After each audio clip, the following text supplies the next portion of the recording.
LNMU के कारनामे से कई सवाल खड़े हो रहे हैं। सबसे पहले सवाल ये कि यूनिवर्सिटी बार बार आखिर ऐसी गलती क्यों करता है। सवाल ये भी है कि क्या पैसे लेकर छात्रों को पास या फेल किया जाता है, जिस तरह से आरोप लग रहे हैं उसके बाद ये सवाल उठ रहा है। सवाल ये भी है कि उत्तर पुस्तिका का पुनर्मूल्यांकन क्यों नहीं होता है। आखिर जब एक छात्र को उसके नंबर सही नहीं होने का शक है तो पुनर्मूल्यांकन क्यों नहीं हो सकता। गड़बड़ी करने वालों पर कार्रवाई क्यों नहीं होती है, यह भी बड़ा सवाल है। साथ ही सवाल यह भी कि छात्रों के भविष्य से क्या एलएनएमयू खिलवाड़ कर रहा है और ऐसा क्यों कर रहा है। क्या यूनिवर्सिटी को अपनी साख की चिंता बिल्कुल नहीं है, क्योंकि ये आरोप काफी गंभीर है। दरभंगा का ललित नारायण मिथिला विश्वविद्यालय अपने कारनामों की वजह से अक्सर विवादों में रहता है। इस बार एक छात्र ने विश्वविद्यालय पर पैसे लेकर छात्रों को टॉपर बनाने और पैसे नहीं देने पर छात्रों का रिजल्ट खराब करने का आरोप लगाया है।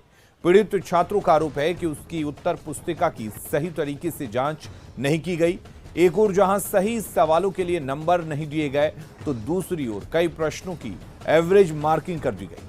आरटीआई से मिली जानकारी के मुताबिक पीड़ित छात्र के साथ ऐसा एक बार नहीं बल्कि दो बार किया गया।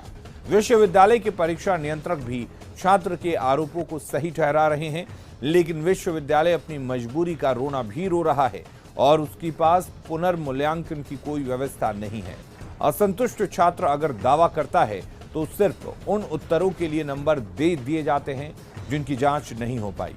यूनिवर्सिटी आरोपी मूल्यांकनकर्ता के खिलाफ कार्रवाई से भी बच रहा है। ऐसे में पीड़ित छात्र ने यूनिवर्सिटी के खिलाफ हाईकोर्ट जाने की धमकी दी है। जब हम आज मार्कशीट मेरा अपडेट हुआ है तो उसमें देख रहे हैं कि सिर्फ 4 नंबर जोड़ के मेरा जो है सो रिजल्ट जारी कर दिया गया है और विश्वविद्यालय अपनी गलती स्वीकार नहीं कर रहा है और इसके लिए जो है सो हमको अभी मार्कशीट मिल गया है।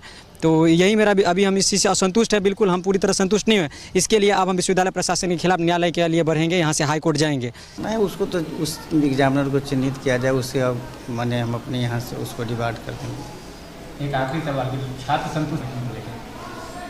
अब तो जो अनमार्क है उस पर मार्क ही केवल दिया जा सकता है, इससे ज़्यादा तो नहीं कुछ कर सकते हैं। जो है रीइवैल्यूएशन का है नहीं।